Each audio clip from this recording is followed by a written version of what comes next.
Magandang araw sa inyo mga bata. Sana ay nasa mabuti kayong kalagayan. Tayo ngayon ay nasa unang markahan ng ating aralin. Ang paksang ating tatalakayin sa ika-6 na module ay tungkol sa ostinato. Sa pagtatapos ng aralin, kayo ay naasahang nakalikha ng simpleng pattern ng ostinato sa measure na 2, 3, at 4 na may kasamang paggalaw ng katawan gamit ang mga bagay sa loob ng bahay na magsisilbing instrumento. Bago tayo magsimula, kumuha muna kayo ng sagutang papel. Sagutan muna natin ang mga sumusunod na tanong.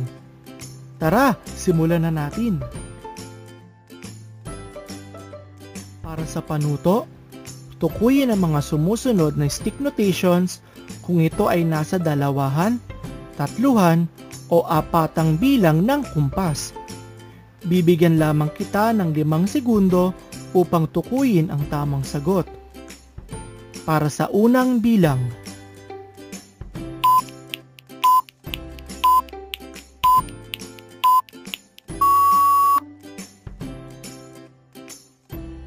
para sa ikalawang bilang,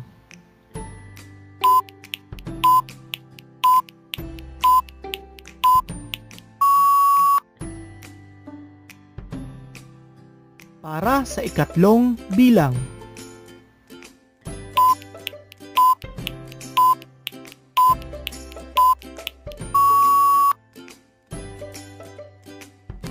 para sa ika-4 na bilang,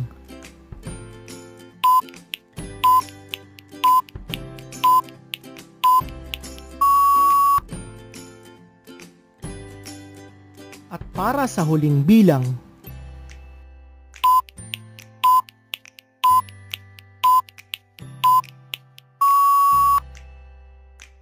Makikita ang tamang sagot ng paunang pagsubok sa ika-6 na module ng Music 2. Ngayon naman, tayo ay magbalik-aral. Balikan natin ang ating naging aralin sa Module 5. Gayahin mo ang kilos at tunog ng pattern. Ako muna ang gagawa at uulitin mo pagkatapos ko. Para sa unang bilang, shh, ha, shh, ha.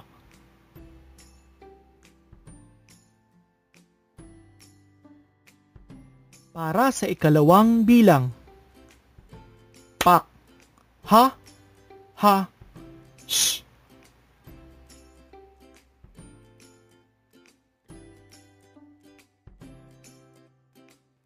Ano nga ulit ang echo? Tama, ang echo ay isang paraan upang magaya o maisagawang muli ang tunog. Dumako na tayo sa ating aralin. Ang paksang ating tatalakayin para sa ika-6 na module ay tungkol sa ostinato. Tara, simulan na natin. Awitin natin ang Magmarcha Tayo. Kumuha ng mga bagay sa loob ng iyong bahay na maaaring makalikha ng tunog. Habang nagmamarcha, sumunod sa awitin habang pinatutugtog ang mga bagay na iyong nakuha na magsisilbi mong instrumento. Malaya kang gawin ang mga kilos o tunog na iyong malilikha kasabay ng awitin. Tara, awitin na natin.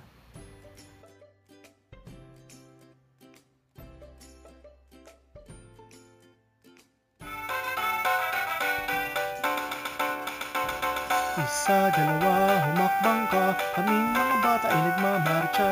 Sa dalawa, lumakad na, parang sundalo sumasaludo. Isa, dalawa, humakbang ka, kaming mga bata ay nagmamarcha. Sa dalawa, lumakad na, parang sundalo sumasaludo.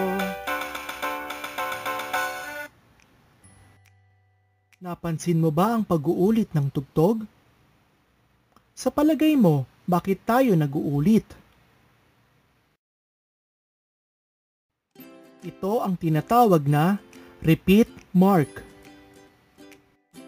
Kapag may ganitong simbolo, ang isang awit ay inuulit. Ipalakpak mo ang pattern na nakikita mo sa screen. Sabayan mo ako sa aking pagpalakpak.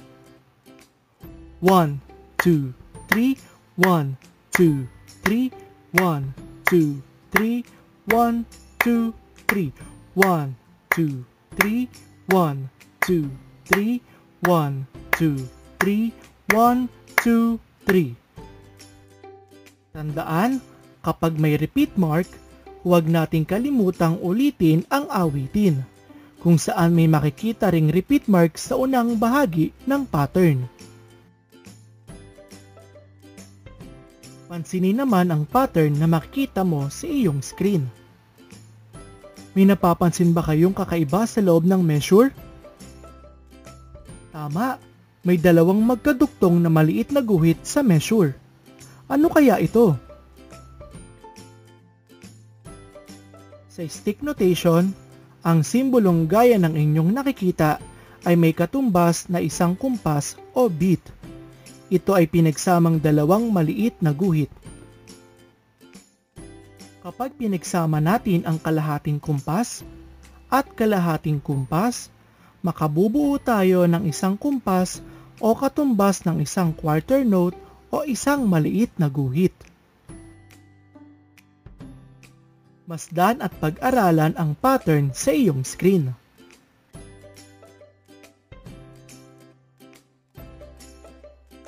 Ilang kumpas o beat mayroon kaya sa bawat measure nito? Tama, may dalawang kumpas o beat mayroon sa bawat measure.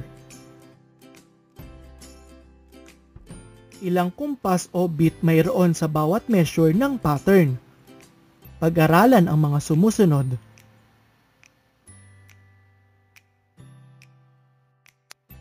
Tama, may 3 kumpas o beat mayroon sa bawat measure. Dito sa pattern na ito, ilang kumpas kaya mayroon sa bawat measure?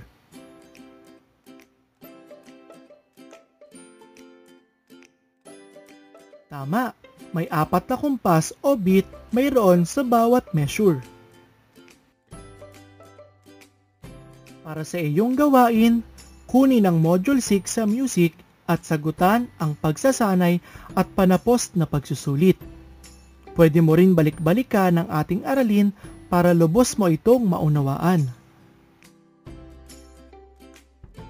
Kung lubos mong naunawaan ang ating aralin, dugtungan mo ng tamang sagot ang bawat blankong linya. Ang ostinato ay, habang ang repeat mark naman ay,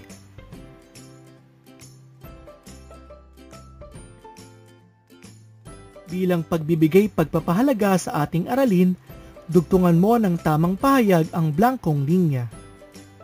Mahalaga ang ostinato sa musika dahil ito ay pinagsamang mahaba at maikling tunog na paulit-ulit na isinasagawa bilang pansaliw sa isang awit. Ito ay ginagamitan ng panandang repeat mark.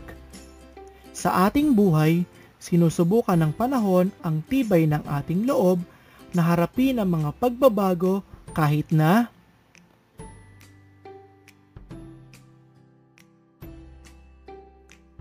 sana marami kayong natutuhan sa ating tinalakay ngayong araw.